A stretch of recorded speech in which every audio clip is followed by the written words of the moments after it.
जी बेटा।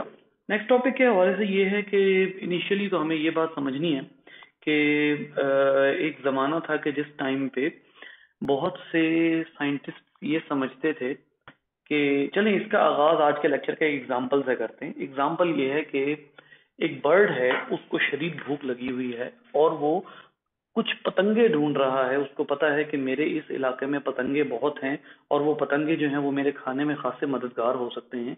तो वो एक दरख्त पे जाकर एक्सप्लोरेशन करता है और वो देखता है कि यहाँ पर जब भी वो कोशिश करता है किसी पतंगे को ढूंढने की, तो वो पतंगा उसको नजर नहीं आता, लेकिन उसको शक है कि इस दरख्त के ऊपर वो मौत मौजूद हैं जो मौत उसको खाने के लिए चाहिए। अब क्या होता है? अब होता यह है कि वो तलाश करता चला जाता है, करता चला जाता है। बिल आखिर एक मौत डर के जब उड़ता है, तो उस बर्ड को वो मौत सिर्फ उस सूरत में मिलता है जब वो मौत उड़ता है। उससे पहले अगर वो मौत उस दरख्त के पत्ते पर बैठा होता है तो वो उस बर्ड को नजर नहीं आता। इसके पीछे क्या रीजन है? इसके पीछे रीजन ये है कि वो जो मौत है उसका जो स्किन कलर है वो एग्जैक्टली वो है जो उस पत्ते का है। और जब वो मॉथ उस पत्ते पर जाकर बैठता है तो वो कैमोफ्लाज कर जाता है, यानी अपने बैकग्राउंड के से आगे वो हाइड हो जाता है, कैमोफ्लाज कर जाता है। और ये कैमोफ्लाज उस मौत को हेल्प आउट करता है, क्या करने में? उस मौत को हाइड होने में हेल्प आउट करता है। ये वो चीज है जिसके पीछे साइंटिस्ट एक जमाने में हाथ धोकर पड़ गए और वो कुछ नताइज पर पहुंचे। उनमें से एक नतीजा वो था जो आजकल एवोल्यूशन की जान है, और वो है डिसेंडिंग विद मॉडिफिकेशन। ये डार्विन का जुमला है। इसमें डिसेंडिंग का वर्ड एक्चुअली यूज नहीं हुआ। इसमें जो वर्ड एक्चुअली यूज हुआ है वो है descent with modification. Descent, D, sorry, इसमें जो है वो डी ई, सॉफ्टवेयर हैंग हो रहा तो नहीं, एक मिनट रुकिएगा।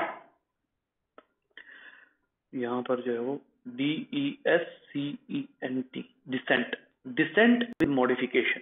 डिसेंट विद मॉडिफिकेशन का फिनोमिना क्या बताता है कि जो ऑर्गेनिज्म है वो जदीद से जदीद तर होते गए विद टाइम, और उन ऑर्गेनिजम्स के अंदर एक चीज जो है वो कूट कूट कर भर गई। वो थी फेवरेबल जेनेटिक मटेरियल।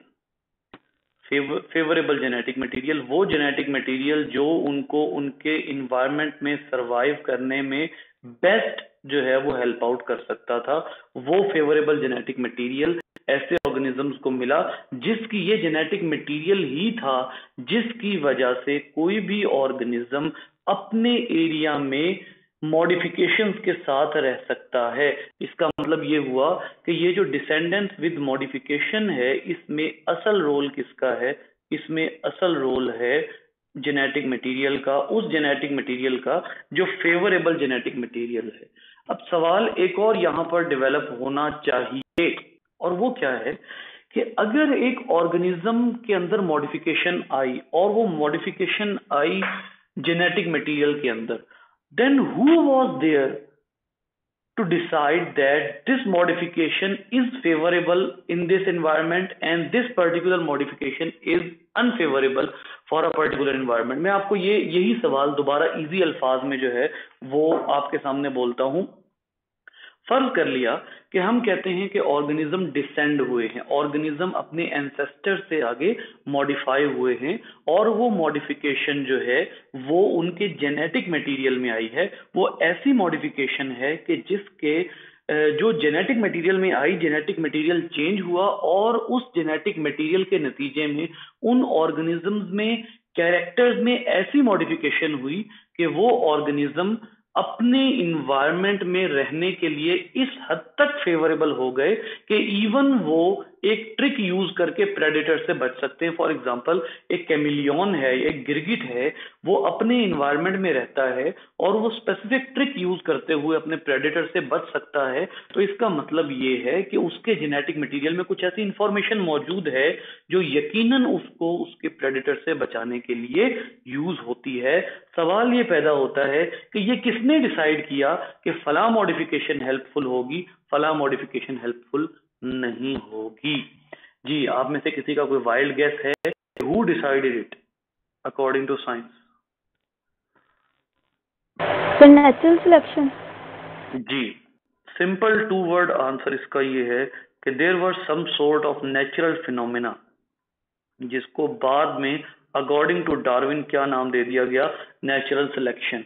और नेचुरल फिनोमिना या नेचुरल सिलेक्शन ने क्या डिसाइड किया कि कौन सी मॉडिफिकेशन जो है वो फेवरेबल होगी। इन शॉर्ट, डार्विन के नजरिए के मुताबिक survival of the fittest was the basic theory, कि एक ऑर्गेनिज्म जिसके अंदर बेस्ट मॉडिफिकेशंस आई हैं वो ऑर्गेनिज्म ही सरवाइव करेगा, दूसरे ऑर्गेनिजम्स के सरवाइव होने के चांसेस कम होंगे।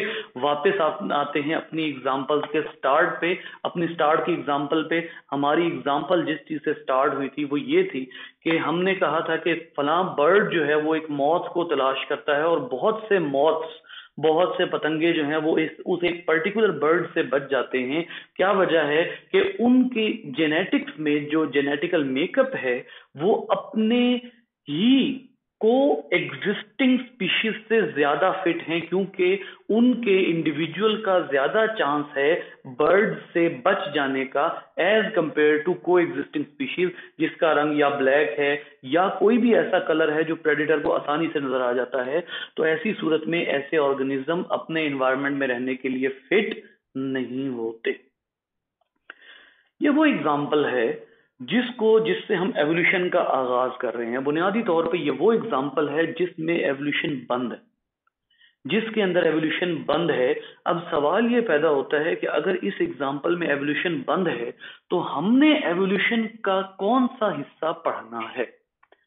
हमने एवोल्यूशन का कौन सा हिस्सा पढ़ना है? ठीक है, याद रखिए कि एवोल्यूशन को पढ़ने के लिए हम दो अंदाज से एवोल्यूशन को देखा करते हैं। नंबर 1, जो चीज हम स्टडी ऑफ एवोल्यूशन में जो है वो समझते हैं वो है प्रोसेस ऑफ एवोल्यूशन। और प्रोसेस ऑफ एवोल्यूशन असल में बेसिकली किस पर बेस्ड है? जो मैंने अभी थोड़ी देर पहले बात बताई, प्रोसेस ऑफ एवोल्यूशन बेस्ड है नेचुरल सिलेक्शन के ऊपर। यानी जो नेचुरल सिलेक्शन है वो असल में प्रोसेस ऑफ एवोल्यूशन को कैरी करती है। जैसे जैसे नेचर फेवर करती चली जाती है, कुछ जो होते हैं कैरेक्टर्स वो फेवरेबल हो जाते हैं और कुछ कैरेक्टर्स ऐसे हैं जो अनफेवरेबल रहते हैं। ऐसी सूरत में जो प्रोसेस ऑफ एवोल्यूशन है वो भी हमने देखना है, but that doesn't count too much. या आप यूं कह लीजिए कि दैट इज नथिंग डिफिकल्ट। जो नेचुरल सिलेक्शन है उसको समझना इतना बहुत ज्यादा मुश्किल नहीं है। वाई? क्योंकि आपके सामने कुछ नेचुरल फोर्सेस हैं। आप सबसे पहले तो नेचुरल सिलेक्शन के बारे में अपना कॉन्सेप्ट क्लियर करें। समटाइम हो सकता है कि नेचुरल सिलेक्शन के हवाले से मेरे मुंह से भी कुछ गलत वर्ड निकल जाए। नेचुरल सिलेक्शन के बारे में फॉर एग्जाम्पल कभी कभी कुछ स्टूडेंट्स ये समझते हैं कि इट इज अ फोर्स। नहीं, ये कोई फोर्स नहीं है, ये कुछ नेचुरल फिनोमिना हैं जिनके मुताबिक ऑर्गेनिज्म अपने आप को ढाल ले तो ढाल ले, वरना वो फिनोमिना उसको, उसके लिए हम क्यों कहते हैं, हम उर्दू में कहते हैं वो फिनोमिना उसको रास नहीं आएगा। इसका मतलब ये है कि बेसिकली नेचर में कुछ फिनोमिना एग्जिस्ट करते हैं डिफरेंट प्लैनेट्स के ऊपर। अब हमें क्या लगता है कि why we can not survive on the planet, different planets other than earth. Earth की तरह इस तरह मौज करते हुए, इस तरह की तरक्की के साथ हम अर्थ के ऊपर, अर्थ के अलावा किसी भी और जो है वो प्लेनेट पर क्यों नहीं सरवाइव कर सकते? Because those natural phenomena do not suit us. तो अगर वो हमें सूट नहीं करते तो इसका मतलब ये है कि we are not the fittest to survive in that kind of environment. या यूं कह लीजिए in that kind of nature. तो असल में किसी भी लिविंग ऑर्गेनिज्म को अपने आप को एडजस्ट करना होता है नेचुरल फिनोमिना के मुताबिक, और अगर नेचुरल फिनोमिना उसकी फेवर में उसकी मॉडिफिकेशन हो जाती है, यानी वो अपने आप को नेचुरल फिनोमिना में एडजस्ट कर लेता है, तो ऐसी सूरत में हम कहते हैं कि it has been favoured by natural selection. Natural selection कोई जात नहीं है, नेचुरल सिलेक्शन कोई पावर नहीं है, नेचुरल सिलेक्शन कोई पर्सनैलिटी नहीं है, नेचुरल सिलेक्शन किसी भी किस्म का कोई ऑर्डर नहीं है, कोई हुकूमत नहीं है, कोई स्टेट नहीं है। नेचुरल सिलेक्शन नेचर के फिनोमिना का एक कलेक्टिव और इंटीग्रेटिव एक वर्ड है, जिसमें हम ये कहते हैं कि नेचर के अंदर कुछ फिनोमिना है, उनके मुताबिक अगर एडजस्टमेंट हो जाती है then it would be adjusted, otherwise जो नेचुरल फिनोमिना है वो एक तरह से उसको हड़प कर जाएंगे, हजम कर जाएंगे। वो पर्टिकुलर फिनोटाइप जो है वो नेचर की तरफ से क्या नहीं होगी, फेवर्ड नहीं होगी, और वो पर्टिकुलर फिनोटाइप डिमिनिश कर दी जाएगी, डिलीट कर दी जाएगी। अब ये जो डिलीट का वर्ड है, इसके पीछे भी हम ये समझते हैं कि शायद कोई फोर्स है, नहीं, इस डिलीट के वर्ड के पीछे कोई फोर्स नहीं है, ये वही non adjustment in natural phenomena कि जब एडजस्ट नहीं कर रहे हो तो बस ये फिनोमिना है, अगर आप एडजस्ट नहीं कर रहे हो then you can not survive here. ठीक है, बिल्कुल ह्यूमन का जैसे आप वहां पर कुछ रूल्स हैं, नेचर के कुछ रूल्स हैं, उन रूल्स के मुताबिक जो जो जिस जिस एरिया में एग्जिस्ट कर सकता है वहीं एग्जिस्ट कर सकता है, उसके अलावा एग्जिस्ट नहीं कर सकता। This is the theme of natural selection. तो सबसे पहले तो अपने जहनों में से ये निकाल दीजिए कि ये नेचुरल सिलेक्शन कोई फोर्स है नहीं, ये कोई फोर्स नहीं है, ये कुछ फिनोमिना है जिनके कॉम्बिनेशन को आप नेचुरल सिलेक्शन का नाम देते हैं। ठीक है, सो एक तो ये बात, तो इसका मतलब ये हुआ कि अब नेचुरल सिलेक्शन यानी एवोल्यूशनरी प्रोसेस आपको पढ़ना है सबसे पहले। नंबर 2 आपने क्या चीज पढ़नी है, नंबर 2 आपने इसमें पढ़ना होता है पैटर्न ऑफ एवोल्यूशन। ये वो चीज है which gives us actually the tough time. जो टफ टाइम हमें जो मिलता है वो असल में पैटर्न ऑफ एवोल्यूशन से मिलता है, यानी जो एवोल्यूशन का पैटर्न है जिसमें हम ट्री ऑफ लाइफ भी देखते हैं, जेनेटिकल मॉडिफिकेशंस भी देखते हैं, जेनेटिकल मॉडिफिकेशंस के अलावा अगर कोई मॉडिफिकेशंस पॉसिबल हैं तो वो भी हमारी नजर से गुजरती हैं। ये सारी मॉडिफिकेशंस, ये सारी जो सारा पैटर्न है, असल में ये वही कल वाली बात है जो मैंने आपको कही थी कि प्रोसेस ऑफ एवोल्यूशन एक ऐसा प्रोसेस है जो इनएविटेबल है, इनएविटेबल है, यानी कि ये एक ऐसी चीज है जो नेचर के फिनोमिना है, ये एक ऐसी चीज है जो हकीकत है। ठीक है, नेचर के फिनोमिना, लेकिन उसमें एडजस्ट डिफरेंट ऑर्गेनिज्म कैसे हुए, वो चीज क्या कहलाती है, पैटर्न ऑफ एवोल्यूशन। यानी इसका मतलब ये हुआ कि इसमें एक छोटा सा सवाल ये बनेगा कि how did the organism adjust themselves, organisms ने अपने आप को एडजस्ट कैसे किया, ये वो चीज है जो पैटर्न में आंसर की जाती है, यानी कि उनके अंदर चेंजेस कैसे आए, ये वो क्वेश्चन है जो आप पैटर्न में पढ़ते हैं। तो एवोल्यूशन जो एक समंदर को कूजे में हमने बंद किया एक मिसाल के जरिए, वो एक्चुअली जो मिसाल है उस मिसाल में एवोल्यूशन दो अंदाज से छुपी हुई है।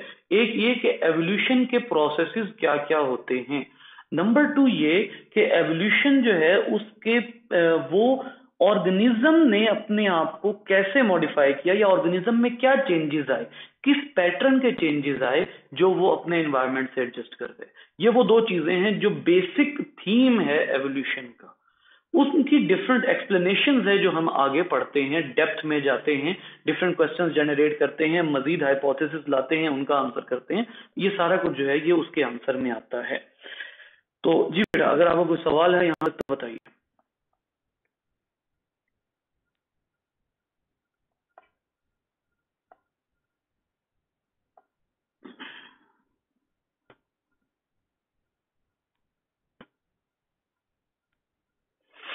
ये इन्होंने थोड़ी सी हिस्ट्री बताई हुई है बेसिकली डार्विन से पहले। याद रखिए कि सबसे पहले तो ये गलत फहमी अपने जहनों से निकाल दीजिए कि it was the Darwin who gave the idea, who gave the first idea of evolution, गलत बात है। उससे पहले बहुत से और भी साइंटिस्ट थे जो अपनी अपनी दौर की एग्जिस्टिंग साइंस के मुताबिक एक्सप्लेनेशन देते रहे थे, यानी उनकी एक्सप्लेनेशन इस वक्त सारी गलत प्रूव हो चुकी हैं, सब के सब गलत प्रूफ हो चुकी हैं, यानी किसी की भी एक्सप्लेनेशन प्रॉपर नहीं थी।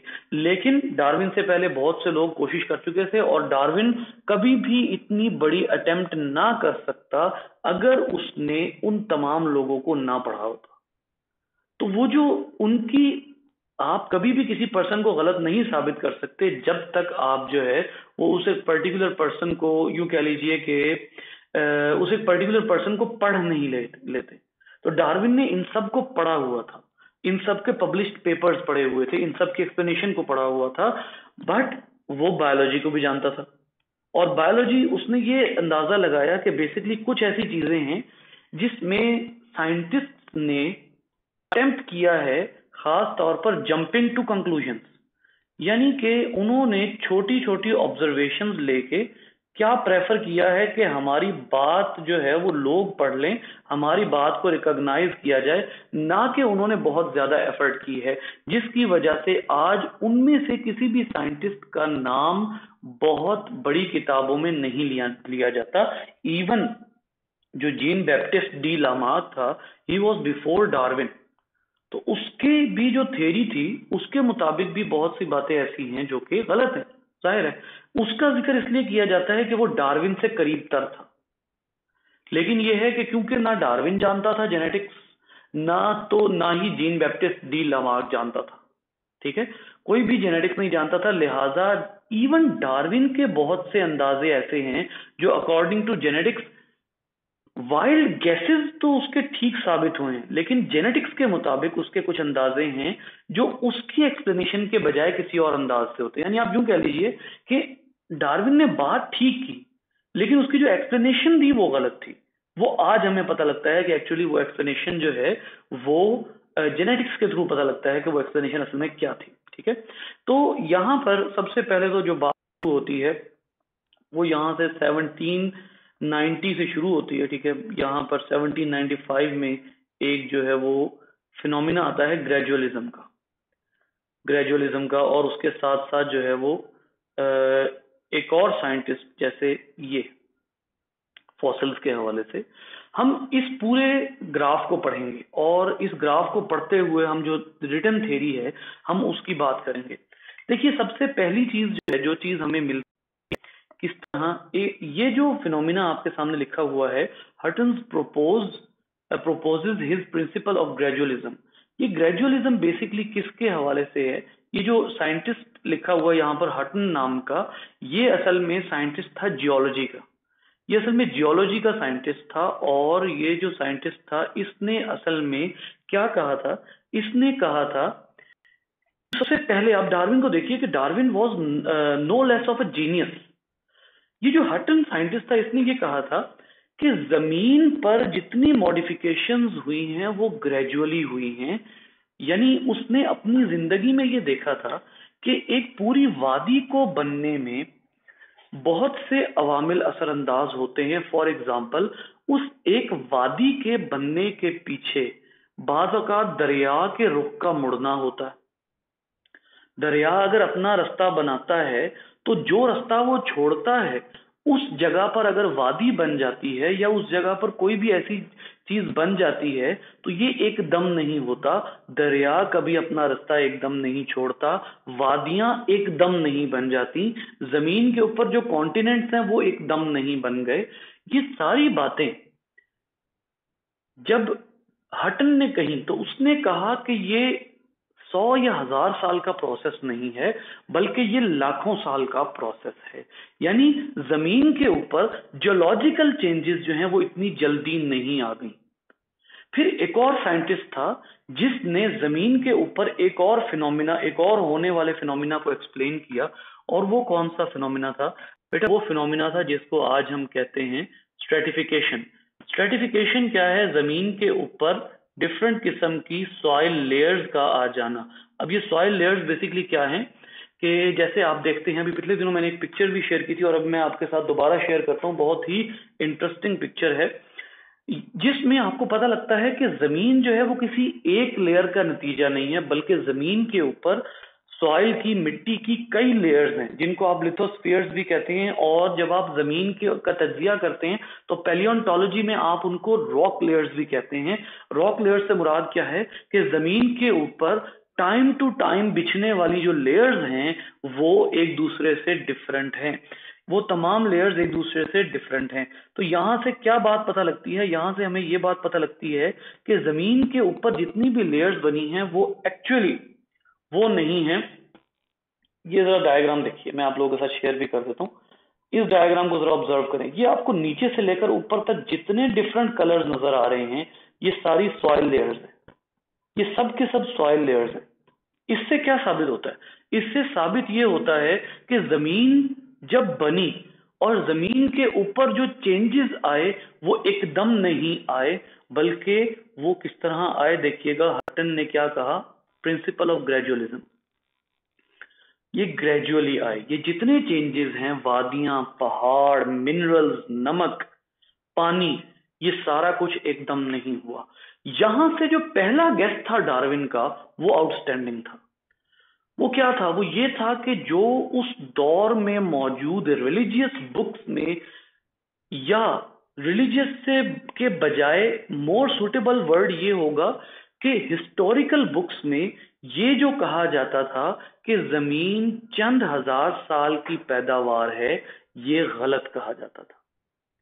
यानी अगर आप एक ग्रेजुअलिज्म का जायजा लें तो जो उस दौर की हिस्टोरिकल बुक्स थी उसके मुताबिक ह्यूमन हिस्ट्री को अर्थ की डेवलपमेंट से जोड़ा गया था। यानी टोटल, अभी ये कल भी मैंने बात की थी कि ह्यूमन हिस्ट्री ज्यादा से ज्यादा कितनी पुरानी है और उसमें से भी कितना रिकॉर्ड हमारे पास मौजूद है। ह्यूमन हिस्ट्री एवोल्यूशनरी लिहाज से बहुत पुरानी है, लेकिन हमारे पास रिकॉर्ड कितना है? बहुत थोड़ा। तो आगाज में यह समझा जाता था कि जो ह्यूमन हिस्ट्री है वही अर्थ की हिस्ट्री है। तो सबसे पहले डार्विन ने इस आइडिया को निगेट किया।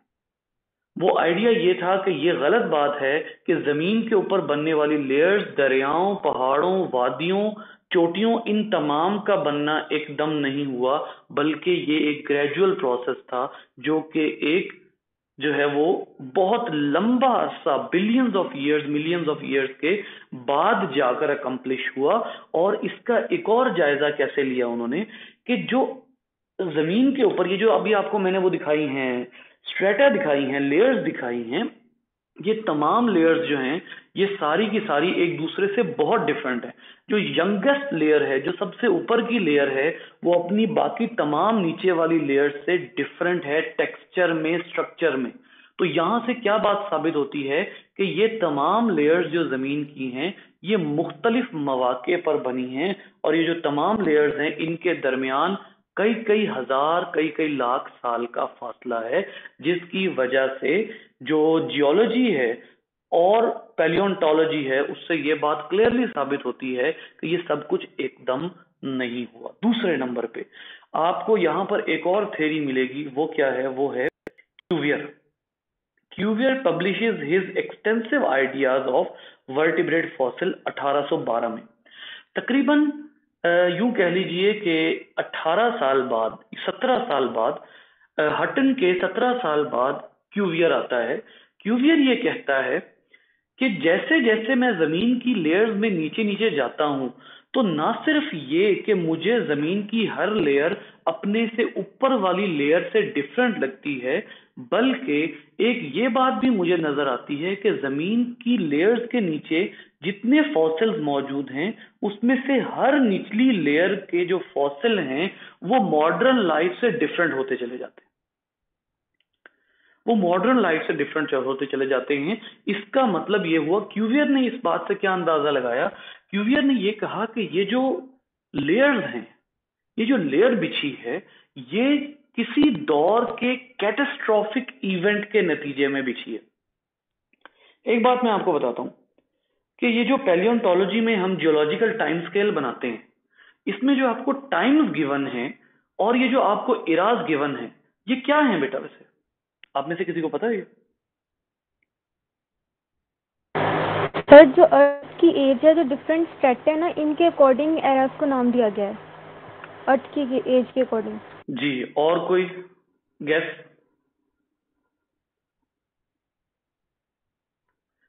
बेटा ये जो जियोलॉजिकल टाइम स्केल में आपको कैम्ब्रियन, ऑर्डोविशियन, साइल्यूरियन, डिवोनियन, कार्बोनिफेरस, फिर उसके बाद Cretaceous, sorry Triassic, Jurassic, Cretaceous, फिर उसके बाद जो है वो उसके बाद फर्दर जो है वो आपको मजीद जो टाइम पीरियड्स और इयॉन्स और एपॉक्स मिलते हैं, ये सारे क्या हैं? ये सारे एक्चुअली जमीन पर होने वाले डिफरेंट फिनोमिना के नतीजे में बिछी हुई अर्थ की लेयर्स हैं। और अगर आप ये समझते हैं, एक और गेस जो मैं अपनी स्टूडेंट लाइफ में समझा करता था कि जमीन के हर खित्ते में ये तमाम लेयर्स मौजूद हैं, ऐसा नहीं है। डिफरेंट एरियाज में डिफरेंट लेयर्स। एग्जांपल आपको देता हूं, अगर डायनासोर्स को डिस्ट्रॉय करने वाला एक मेटेरॉइड गिरता है जमीन के ऊपर और वो एक बहुत बड़े एरिया पे सॉइल की एक लेयर बिछा देता है, तो इसका मतलब ये नहीं है कि वो सॉइल की लेयर आपको पूरे अर्थ के ऊपर मिलेगी, ऐसा हरगिज नहीं है, बल्कि वो एक पर्टिकुलर एरिया में मिलेगी। फिर ये कैसे हो गया कि साइंटिस्ट ने इस तमाम को एक टेबल में इकट्ठा कर दिया? बेटा साइंटिस्ट ने पूरी अर्थ की एक डिस्कवरी करनी शुरू की हुई है, अभी तक कवर नहीं हुई, लेकिन जहां जहां से उनको रॉक की लेयर्स मिलती चली जाती हैं वो उसकी डेटिंग करते हैं और उसको अपने जियोलॉजिकल टाइम स्केल में just like an updating system उसको ऐड कर देते हैं। तो अभी तक के जितने इराज वगैरह डिस्कवर हुए हैं उसके मुताबिक जो आप कहते हैं कि ये जो टर्चरी और क्वार्टरनरी पीरियड है, इनके दरमियान में और बहुत सी लेयर्स मिली हैं। और वो किस तरह मिली हैं? वो इसी वजह से मिली हैं कि हो सकता है कि जमीन के एक खित्ते ने कोई एक कैटास्ट्रॉफिक इवेंट मिस कर दिया। अब ये कैटास्ट्रॉफिक इवेंट क्या है? अब आइए वापस एवोल्यूशन के ऊपर। जो क्यूवियर था उसने क्या नतीजा निकाला? क्यूवियर ने ये नतीजा निकाला कि जमीन की जो टेक्सचर चेंज हो रहे हैं, जमीन की जैसे जैसे नीचे जाते हैं उसका टेक्सचर चेंज हो रहा है और उसके नीचे हमें डिफरेंट फॉसिल्स मिल रहे हैं। इसका मतलब है कि जो नीचे रहने वाले ऑर्गेनिज्म थे वो एक जमाने में जी रहे थे और जो ऊपर रहने वाले ऑर्गेनिज्म है वो उनसे थोड़े से डिफरेंट हैं। लेकिन जितना डीप चलते जाएं हमें मॉडर्न ऑर्गेनिज्म और डीपेस्ट ऑर्गेनिज्म में उतना ज्यादा फर्क नजर आता है। इसका मतलब यह हुआ कि कुछ ना कुछ ग्रेजुअलिज्म लाइफ में भी मौजूद है। Living organisms are not created, या आप इसको यूं कह लीजिए, ऐसे नहीं कहना चाहिए, बल्कि हाँ, लिविंग ऑर्गेनिजम्स उसने जो एक नतीजा निकालने की कोशिश की जिसमें वो कामयाब इसलिए हो गया क्योंकि वो एक यूं कह लीजिए कि एक ह्यूमन एविडेंस की बेस पर जा रहा था। वो ये था कि एक उस वक्त एक सोच प्रिवेल करती थी और ये सोच एरिस्टोटल के जमाने से चलती आ रही थी। सोच क्या प्रिवेल करती थी? सोच ये प्रिवेल करती थी कि जितने भी ऑर्गेनिज्म हैं वो इसी फॉर्म में बनाए जा चुके हैं। ये एरिस्टोटल ने भी कहा था और इसका कायल कार्लोस लीनियस भी था। कार्लोस लीनियस ने क्या किया था? फिर बाइनोमियल नोमेनक्लेचर दिया था। बाइनोमियल नोमेनक्लेचर दिया था कार्लोस लीनियस ने, और वो खुद क्रिएशनिस्ट था। वो खुद इस बात का कायल था कि everything is has been created in the form it in which it is still existing. हर चीज उसी तरह बनी है जिस तरह वो अभी मौजूद है। लेकिन इस आइडिया को क्यूवियर ने सबसे पहले चैलेंज किया कि जैसे जैसे रॉक की लेयर्स में हम नीचे चलते जाते हैं, मॉडर्न ऑर्गेनिज्म से फॉसिल उनके स्केलेटन डिफरेंट होते चले जाते हैं।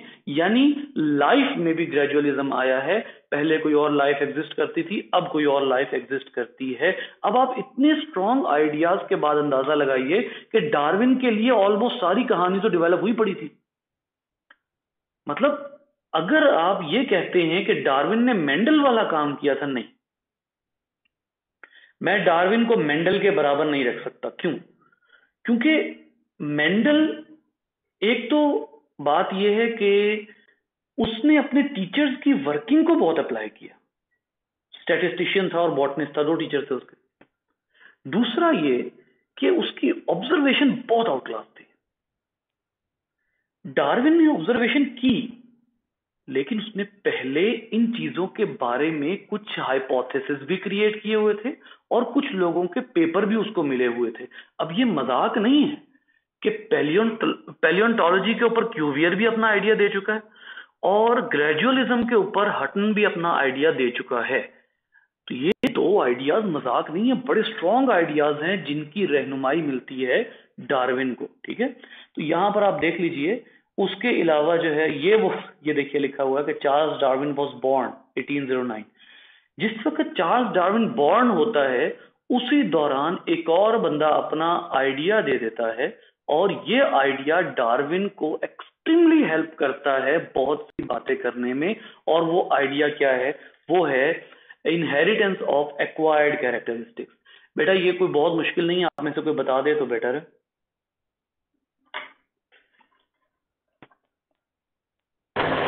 सर ये theory Jean Baptiste D Lamarck ने दी थी, और उसने ये कहा था कि कोई भी ऑर्गेनिज्म जो है वो अपनी ज़रूरत के मुताबिक अपने में चेंजेस लाता है। एक तो उसने ये बात कही थी, उसने कहा था कि उसने 2 पॉइंट कहे थे। नंबर वन ये कि जो चेंजेस हैं वो यूज एंड नॉन यूज की बेस पर आते हैं। यानी एक ऑर्गेनिज्म के अंदर वो ऑर्गन उतना ही ज्यादा डेवलप होता है जितना वो उस ऑर्गन को यूज करता है। अब उस बेचारे की भी किस्मत थी ना, आप देखिए उस बेचारे को। मैं नहीं समझता कि उसने अपने मुताबिक कोई गलत आइडिया दिया था, और उसकी बात गलत नहीं है एक्चुअली, लेकिन वो उसके पीछे मौजूद बहुत लंबे अरसे के ग्रेजुअलिज्म को भूला। लामार्क की यह गलती है। लामार्क ने बेसिकली क्या कहा था कि जो ऑर्गेनिज्म अपनी जिंदगी के अंदर किसी भी एक चीज को यूज नहीं करता, वो चीज उससे छिन जाती है, वो कैरेक्टर उसमें खत्म हो जाता है, और जिसको वो सबसे ज्यादा यूज करता है वो कैरेक्टर उसके अंदर जो है वो प्रिवेल करता है। दूसरा उसने क्या कहा? उसने कहा कि इनहेरिटेंस ऑफ, सदफ मेरी तरफ से या आपकी तरफ से?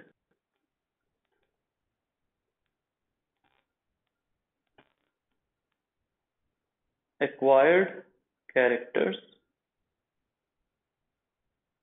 are inherited। उसने एक और बहुत इंपॉर्टेंट बात क्या कही? उसने कहा कि एक ऑर्गेनिज्म अपनी जिंदगी में जो कैरेक्टर एक्वायर कर लेता है वो कैरेक्टर फिर इनहेरिट होते हैं। अब ये वो चीज थी जो ठीक थी भी और नहीं भी ठीक थी। अब प्रॉब्लम क्या है? मॉडर्न जो एवोल्यूशन है वो जाहिर है वो लामार्क के आइडिया को टोटली डिनाई करती है। लामार्क का प्रॉब्लम क्या था? इसकी प्रॉब्लम को समझे बगैर लामार्क को अनसक्सेसफुल एवोल्यूशनिस्ट में काउंट किया जाता है। ठीक है, अनसक्सेसफुल एवोल्यूशनिस्ट में क्यों काउंट किया जाता है? क्योंकि लामार्क जो है उसने भी जंपिंग टू कंक्लूजन वाली बहुत जल्दी, मैं समझता हूं, बात की। उसने कुछ फॉसिल स्टडी की है। उसने ये देखा कि जो स्नेक्स हैं उनके अंदर जो लिम्ब्स हैं उनके जॉइंट्स मौजूद हैं। स्नेक्स के जो स्केलेटन हैं उनके लिम्ब्स में जॉइंट्स मौजूद हैं। उनके स्नेक्स के स्केलेटन में लिम्ब्स के जॉइंट्स मौजूद हैं। लिम्ब्स क्या होते हैं? जाहिर है हमारे बाजू और टांगे, ये हमारे लिम्ब्स होते हैं। तो उसने ये कहा कि क्योंकि स्नेक के अंदर ये मौजूद है इसका मतलब है, लेकिन स्नेक फिर भी रेंगता है, इसका मतलब है स्नेक किसी जमाने में पैरों पर चलता था, लेकिन क्योंकि उसके बेली मसल बड़े स्ट्रॉन्ग थे और बेली के जरिए वो बहुत स्विफ्ट मूवमेंट, क्विक मूवमेंट कर सकता है, तो इस वजह से स्नेक इस चीज में ज्यादा कामयाब हो गया, लिहाजा उसने अपने पैर यूज करना छोड़ दिए। Hence the limbs were removed, हाथ पैर उसने यूज करना छोड़ दिए, hence the limbs were removed.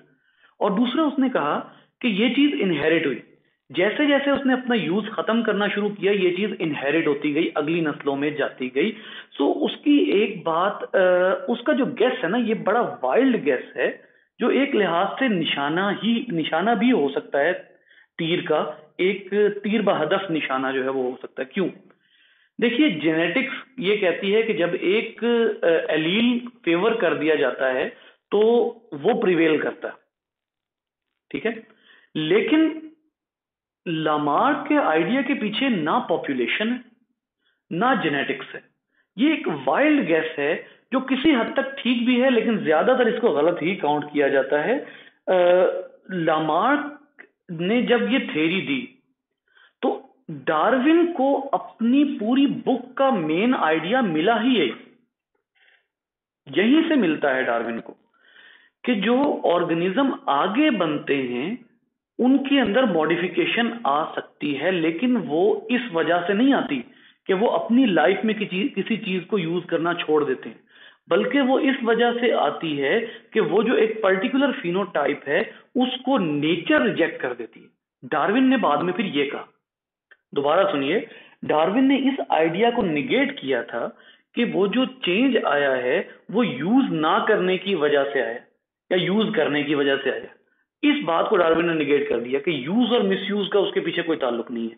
उसका ताल्लुक इस चीज से है कि बेसिकली जो नेचर है वो किसी एक पर्टिकुलर कैरेक्टर को फेवर करती है। मैं जीन नहीं कहूंगा क्योंकि डार्विन भी जीन नहीं जानता था ना, तो वो एक पर्टिकुलर कैरेक्टर को फेवर करती है, और वो जो पर्टिकुलर कैरेक्टर है अगर वो फेवर कर दिया जाता है तो वो प्रिवेल करता है, बाकी आहिस्ता आहिस्ता आहिस्ता डिलीट हो जाते हैं। ये वो चीज थी जिसको डार्विन ने बेस बनाया डिसेंट विद मॉडिफिकेशन, और ये वो आइडिया था लामार्क का जिसको लेकर डार्विन आगे चला। सो आई थिंक कि ये जो तीन बड़े बड़े आइडियाज हैं, अब इन तीनों आइडियाज को मिलाएं, हटन का ग्रेजुअलिज्म, क्यूवियर की पैलियोंटोलॉजी और लामार्क का इनहेरिटेंस ऑफ एक्वायर्ड कैरेक्टर्स, जब आप इन तीनों को मिलाते हैं तो ये तीनों अल्टीमेटली बनती हैं एवोल्यूशन की थ्योरी की बुनियादें। हालांकि इनमें से बहुत कुछ ऐसा है जो कि डार्विन ने अपनी थ्योरी में नहीं यूज किया, लेकिन उसकी बेसिक्स असल में ये हैं। तो ये तमाम चीजें जब आप देखते हैं तो आपको पता ये लगता है कि ये जो डार्विन ने जो बात कही थी वो उसकी अपनी नहीं बल्कि बहुत सी बुनियादें पिछले लोगों से ली थी। जी बेटा, तो सवाल है तो बताइए।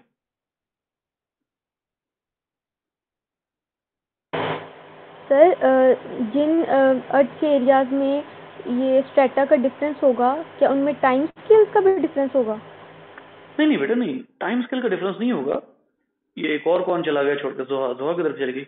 अच्छा, टाइम नहीं डिफरेंस होगा बेटा, असल में किसी एक जगह पर एक कैटास्ट्रॉफिक इवेंट होता है। अब जरूरी तो नहीं है कि वो कैटास्ट्रॉफिक इवेंट पूरे ग्लोब पर हो, ठीक है, वो पूरे ग्लोब पर तो पॉसिबल नहीं है। जैसे अब जो है वो आप यूं कह लीजिए कि फर्ज करें कि वो जो मेटेरॉइड गिरता है, फर्ज कर लिया कि उसने 85% अर्थ को कवर कर लिया, ओके, 85% को कवर किया, बाकी जगहों पे तो कवर नहीं किया उसने, ठीक है। तो ये जो लेयर बनी है, जिसको आप कहते हैं कि वो जो क्रिटेशियस है, क्रिटेशियस, ट्रायसिक, जुरासिक और क्रिटेशियस तीसरा आ जाता है ना पीरियड उसका, क्रिटेशियस पीरियड के बारे में कहा जाता है कि उस जमाने में ये गिरता है और उसके बाद कुछ अरसे बाद आइस एज स्टार्ट हो जाती है, ठीक है। तो वो जो टाइम है उस टाइम पर भी डायनासोर्स एग्जिस्ट करते थे, कुछ डायनासोर्स उस वक्त भी एग्जिस्ट करते थे जो आइस एज की वजह से मरे। तो ये जो पूरा बनता है एक प्लान, उसमें आपको ये पता लगता है कि एक्चुअली वो हर जगह उसका इंपैक्ट नहीं आया। बिल्कुल ऐसे ही ये जो लेयर्स ऑफ अर्थ हैं ये टाइम टू टाइम, जैसे अब मैं आपसे एक सवाल पूछता हूँ ना, फॉर एग्जांपल आप मुझसे ये सवाल कर सकते हैं कि सर पीरियड्स में तो कोई चेंज नहीं आ रहा, क्या सबसे बड़ा क्या होता है? इयॉन होता है, इयॉन, एरा, पीरियड्स, इपॉक, ये चार होते हैं ना, ठीक है।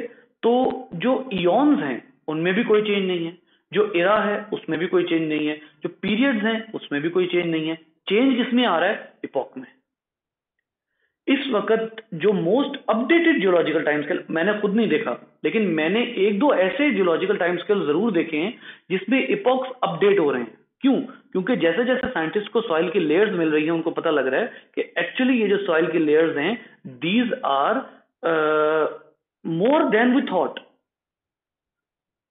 जितनी हमने डिस्कवर कर ली उससे ज्यादा है, ठीक है। तो वो जमीन के ऊपर मौजूद उन एरियाज में जहां कैटास्ट्रॉफिक इवेंट नहीं हुआ, ऑब्वियसली वहां कोई ना कोई लेयर मिस हो सकती है, वहां कोई ना कोई लेयर जो है वो मिसिंग हो सकती है, ठीक है जी बेटा। तो सर, अब जैसे एक स्ट्रेटा के ऊपर दूसरी स्ट्रेटा आ रही है, जरूरी है कि कोई कैटास्ट्रॉफिक इवेंट आए तभी दूसरी लेयर आए? ऐसा भी तो नहीं, ऐसा नहीं हो सकता जैसे ग्रेजुअलिज्म के अकॉर्डिंग आहिस्ता आहिस्ता अब मतलब चेंजेस आए अर्थ की एज में, तो अगर कोई कैटास्ट्रॉफिक इवेंट नहीं भी होता तो नई लेयर आ जाए? आमतौर पे जो रॉक लेयर्स होती है ना वो इतनी आसानी से नहीं बन जाती। रॉक लेयर्स आमतौर पर मिट्टी के जरिए नहीं बना करती, रॉक लेयर आमतौर पर किसी इम्पैक्ट के नतीजे में बना करती हैं, और पर्टिकुलरली उस एक इम्पैक्ट में आप यूं कह लीजिए कि किसी न किसी हद तक लावा की इन्वॉल्वमेंट या जमीन के जो यूं कह लीजिए कि कॉन्टिनेंटल ड्रिफ्ट की इन्वॉल्वमेंट, ये सारा कुछ मौजूद हो सकता है। ये मतलब ये सारा कुछ जो है वो एग्जिस्ट कर सकता है। तो बेसिकली रॉक लेयर्स इतनी आसानी से नहीं बन जाती। अगर हमें कुछ एरियाज से रॉक लेयर्स मिली हैं तो इसका मतलब ये है कि वो जो पर्टिकुलर रॉक लेयर्स हैं उनके साथ कोई ना कोई कैटास्ट्रॉफिक इवेंट जुड़ा हुआ है। जैसे आप क्या कहते हैं, मैस एक्सटिंक्शंस एग्जिस्ट करती हैं। ये मैस एक्सटिंक्शंस जो हैं, जिसमें आप कहते हैं प्री कैम्ब्रियन, कैम्ब्रियन एक्सप्लोजन की जब आप बात करते हैं ना, यानी कैम्ब्रियन पीरियड में हमें फॉसिल्स की तादाद ही तादाद मिलती है। तो फॉसिल की एविडेंस और जियोलॉजिकल एविडेंस हमें ये बताती हैं कि कैम्ब्रियन से पहले एक पूरी जिसको आप कहते हैं कि मैस एक्सटिंक्शन हो चुकी थी। फिर अगली मैस एक्सटिंक्शन कब आती है? ट्रायसिक से पहले। ये कौन सा बनता है? Permian period. परमियन पीरियड जो है जो आखिरी पीरियड है किस इरा का, गालबन जो आपका है प्रोटेरोजोइक इरा है, उसका आखिरी पीरियड बनता है परमियन पीरियड। वो एक टाइम है जिसपे मैस एक्सटिंक्शन होती है, ठीक है। उससे अब आप, मैं अगर आपको जो है ना वो इस बात को जरा और ज्यादा क्लियर तौर पर बताऊं तो आपको मजीद समझ आएगी ये बात। सिर्फ एक मिनट रुकिएगा, मैं इस बात को एक्सप्लेन करता हूँ। ये ना क्योंकि मैं यहाँ पर जो बात करना चाह रहा हूँ वो हो सकता है कुछ बच्चे तो गेट कर रहे हो, कुछ बच्चों को जियोलॉजिकल टाइम स्केल उतनी अच्छी तरह याद ना हो। हम यहाँ से चलते हैं, इसमें कोई यहाँ से डिस्कस कर लेते हैं। अगर से यहाँ डेट्स एग्जैक्टली नहीं है, लेकिन कुछ आइडिया जो पढ़ाना चाह रहा हूँ, जो बताना चाह रहा हूँ, वो आपको यहाँ से गेट हो जाएगा।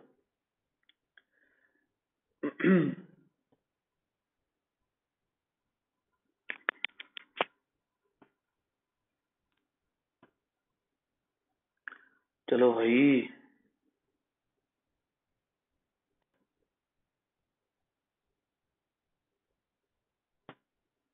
अच्छा जी,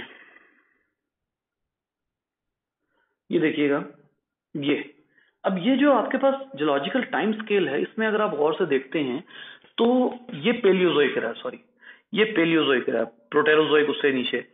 पेलियोजोइक एरा में आखिरी पीरियड है परमियन। उसके बाद ये जो एरिया आपको नजर आ रहा है, ये वो है जिसको मैं कह रहा हूं मैस एक्सटिंक्शन। अब एक बात याद रखिएगा कि मैस एक्सटिंक्शन के अलावा जो छोटी छोटी रॉक लेयर्स हैं वो किसी एक पर्टिकुलर एरिया में वॉल्केनो इरप्शन की वजह से बन सकती हैं। क्योंकि ये बात हकीकत है, ये बात साइंटिस्ट कहते हैं कि जमीन के बनने से पहले, अब अभी तक जमीन के बनने से लेकर अभी तक मुख्तलिफ एरिया में वॉल्केनिक इरप्शंस थी, और जिस वक्त जमीन के ऊपर हालात साजगार नहीं थे उस टाइम पे एक्सट्रीम वॉल्केनिक इरप्शंस हुई। और उसके बाद भी बहुत से एरियाज में वॉल्केनिक इरप्शंस होती रही हैं। और आपको ये भी पता है कि आप लोगों ने रॉक की लेयर्स भी पड़ी हुई हैं। फॉर एग्जांपल क्या नाम थे उनके, वो मेटामॉर्फिक रॉक्स कौन कौन सी थी, वो रॉक्स की टाइप्स भी आपने पड़ी हुई हैं। तो वो जो रॉक की टाइप्स हैं, ये असल में जो आपको टेबल मिल रहा है, इसमें एक्चुअल एक्सटिंक्शन ये है, ये है, ये है, और एक साइंटिस्ट ये कहते हैं कि जो मैस एक्सटिंक्शन है वो आनी है, वो कितने भी करोड़ों साल बाद आनी है, वो आनी है, आइस एज आनी है, एक्सटिंक्शन आनी है। तो ये जो एक्सटिंक्शन अब आपको नजर आ रही हैं, असल में इरा तब चेंज होता है जब मैस एक्सटिंक्शन होती है। तो आप अगर इस टेबल के मुताबिक देखते हैं तो ये जो इरा चेंज हो रहा है, यहां पर नेसेसरीली एक्सटिंक्शन आई है, कौन सी वाली? Mass extinction. लेकिन ये जो छोटी छोटी ये जो पीरियड्स हैं, ये असल में मुख्तलिफ इलाकों में, छोटे छोटे इलाकों के अंदर एग्जिस्टिंग वो लेयर्स हैं जो उन इलाकों की पर्टिकुलर जियोलॉजी में चेंज आने की वजह से बनी हैं। यानी एक छोटे से इलाके में, एक पर्टिकुलर इलाके में एक छोटा सा चेंज आ गया, ठीक है, तो वो क्या है? वो उस एरिया की रॉक लेयर बन गई। अब उस इसका मतलब ये नहीं है कि वो एक पर्टिकुलर रॉक लेयर कहीं और भी एग्जिस्ट कर सकती है। जैसे आप लोगों को जो मैं एक बात बताता हूँ, यहाँ पर अगर आपने जियोलॉजिकल टाइम्स के याद हो तो यहाँ पर जो कार्बोनीफेरस है ना, इसकी दो सब डिविजन बनाई जाती हैं। एक मिसिसिपियन है और दूसरी है याद है किसी को? कार्बोनीफेरस की दो सब डिविजन्स हैं, एक मिसिसिपियन है और दूसरी पता नहीं, अब मुझे जेन में नहीं आ रहा नाम याद। वो बेसिकली क्या है, अब यहाँ कार्बोनीफेरस के साथ मिसिसिपियन क्यों मेंशन किया गया? वो इसीलिए मेंशन किया गया कि वो रॉक लेयर जो है वो हमें पर्टिकुलरली उस एक रीजन में मिलती है, यानी उस टाइम पर भी कोई ना कोई रॉक लेयर बनी। तो इस लिहाज से अगर आप इसको फर्दर डिवाइड कर दें, जैसे ये पीरियड्स है ना, तो पीरियड्स के बाद आप इसको मजीद डिवाइड करते हैं इपॉक्स में, ठीक है। जब आप इसको इपॉक्स में डिवाइड करते हैं तो ये जो टाइम पीरियड है ये मजीद छोटा हो जाता है, और इसके अंदर आपको छोटे छोटे इपॉक्स नजर आते हैं, यानी छोटी छोटी जगहों पर वो इरप्शंस नजर आती हैं जिन्होंने थोड़ी सी एक्सटिंक्शन कॉज की और एक लेयर बना दी। तो इसका मतलब ये है कि जमीन के ऊपर लेयर्स की भरमार है, ठीक है। हाँ, कुछ एरियाज ऐसे हैं जहां पे इकट्ठी हो गई हैं बहुत ज्यादा लेयर, जैसे मैंने अभी आपको जो पिक्चर दिखाई है उसमें बहुत ज्यादा लेयर्स इकट्ठी हो गई, ठीक है। वो एक सेपरेट बात है कि बहुत ज्यादा लेयर्स उस जगह इकट्ठी हो गई हैं। लेकिन अब बहुत ज्यादा लेयर्स भी कहाँ इकट्ठी हुई हैं, वो भी ज्यादातर वो एरियाज हैं जहां पहाड़ बने हैं, जहां टेक्टोनिक प्लेट्स टकराई हैं, वहां बहुत ज्यादा लेयर्स बनी हैं। उसके अलावा लेयर्स जो हैं वो कम ही हैं। लेयर्स पर्टिकुलर एरियाज में मिलती हैं, उसके अलावा मुश्किल है। जी बेटा। सर अगर डायनासोर्स के टाइम पे मैस एक्सटिंक्शन ना होता तो अभी सिर्फ डायनासोर्स होते। एक और बात जो बड़ी मजे की मैं आपको एफएससी की बुक से ही दिखाऊंगा, मुझे ये टेबल बहुत पसंद है। कुछ चीजें हैं जो इस बुक की मुझे बड़ी पसंद है। ये जो आप देख रहे हैं ना, इन तमाम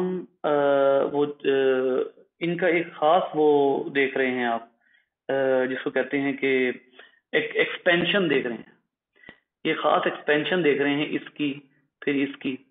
ये तमाम क्या चीजें हैं, ये तमाम चीजें जो हैं वो ये तमाम वो चीजें हैं जो आपको इनकी साइज ऑफ पॉपुलेशन बता रही हैं। जैसे एम्फीबियन इस इरा में बहुत ज्यादा एग्जिस्ट कर रहे हैं, रेप्टाइल्स का ये इरा है, एंजियोस्पर्मिक प्लांट्स का ये इरा है, जिम्नोस्पर्मिक का ये इरा है, ठीक है। फिर मैमल्स का ये इरा। अब ये तमाम चीजें आपको क्या बताती हैं, ये तमाम चीजें आपको बताती हैं कि कोई भी ऑर्गेनिज्म या कोई भी यू कह लीजिए कि पॉपुलेशन किस जमाने में कितनी एक्सपेंडेड थी, कितनी ज्यादा एग्जिस्ट कर रही थी। इससे आपको क्या पता लगता है, इससे आपको यह पता लगता है कि अगर डायनासोर्स के जमाने में मैस एक्सटिंक्शन ना आती तो ये जो बॉटल नेक बना हुआ है, ये बॉटल नेक कहीं ज्यादा एक्सपेंडेड होता, ये बॉटल नेक यहाँ से कहीं ज्यादा एक्सपेंडेड होता। और इस एक्सपेंशन के नतीजे में क्या होता, इस एक्सपेंशन के नतीजे में जो डायनासोर्स होते हैं वो इस वक्त बहुत ज्यादा होते और उनमें कई किस्म के चेंजेस आ चुके होते और मैमल्स का, स्मॉल ऑर्गेनिजम्स का एग्जिस्ट करना पॉसिबल ना होता, ठीक है।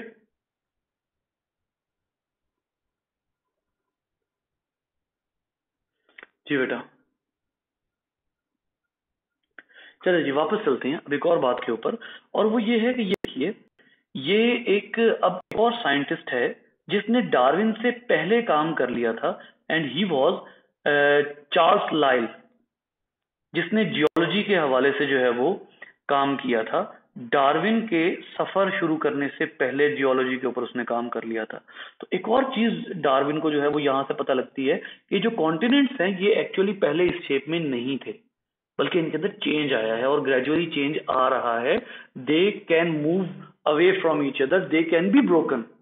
तो ये जो चेंज आता है, इसके अंदर जो चेंज आ रहा है, ये भी असल में जियोलॉजी के अंदर ग्रेजुअली हो रहा है और ये चेंज एकदम नहीं हो जाता। तो यहाँ से सब कुछ जो है, ये तमाम वो एविडेंसेस हैं जो कलेक्ट करके डार्विन चलता है अपने सफर के ऊपर। अब इसका सफर क्या था, कहाँ से शुरू हुआ, उसको थोड़ा सा देख लेते हैं, बाकी हम डार्विन के बारे में जो है वो मजीद गुफ्तगू करेंगे। ये देखिए, ये रिवर्स की वजह से भी लेयर्स बन रही हैं, ठीक है।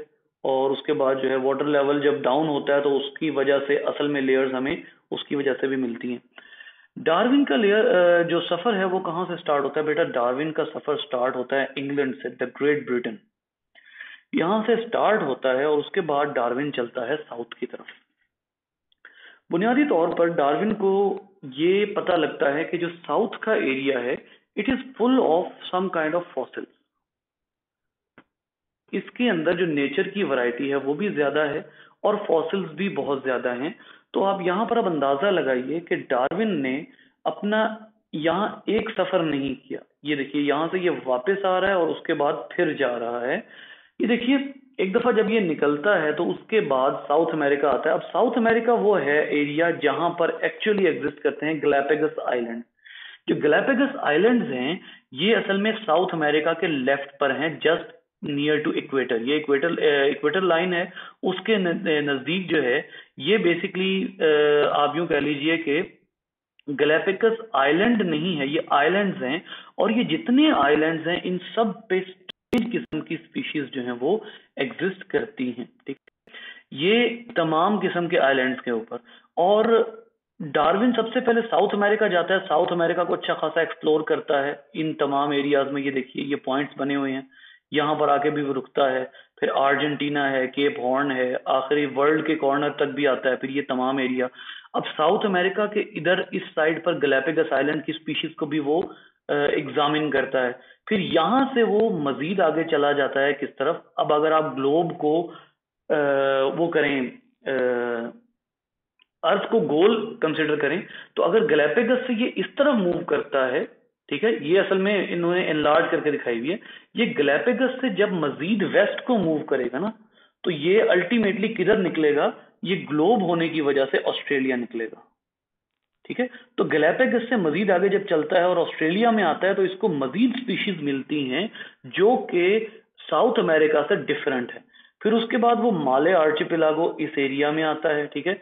इन तमाम एरियाज में आकर जो बेसिकली उसको पता लगता है वो ये है कि बहुत से ऑर्गेनिजम्स ऐसे एग्जिस्ट करते हैं जो कि अपने मेन लैंड से सेपरेट होने की वजह से बहुत ज्यादा डिफरेंट तो नहीं हुए। दोबारा सुनिए, अपने मेन लैंड से सेपरेट हो जाने की वजह से बहुत ज्यादा डिफरेंट तो नहीं हुए, लेकिन उनके अंदर कुछ ना कुछ माइनर चेंजेस आती रही हैं। ये वो सफर था जो बेसिकली डार्विन का कारनामा था, जिसकी बुनियाद पे डार्विन ने ये नतीजा निकाला। जैसे उसने गैलापेगस आइलैंड्स जब देखे, तो उसने ये देखा कि गैलापेगस आइलैंड्स के जितने भी परिंदे हैं वो साउथ अमेरिकन मेनलैंड से मिलते जुलते हैं। अब साउथ अमेरिका का मेनलैंड आपके सामने है, कितना बड़ा सारा है, ये मेनलैंड है ये वाला। अब ये जो मेनलैंड है, गैलापेगस आइलैंड्स के ऑर्गेनिज्म उससे मिलते हैं, बट प्रॉब्लम क्या है, प्रॉब्लम ये है कि वो थोड़े थोड़े चेंज हो चुके हैं। तो ये जो तमाम चीजें हैं, ये ऑब्जर्वेशन में आने के बाद डार्विन को अंदाजा होता है कि नहीं, यहां पर जो डिसेंट विद मॉडिफिकेशन है उसमें जो लामार्क है वो रॉन्ग था। ये ग्रेजुअल चेंजेस आते हैं और इन चेंजेस के पीछे कुछ और रीजंस होती हैं, वो इंशाल्लाह हम जो है वो देखेंगे। जी बेटा।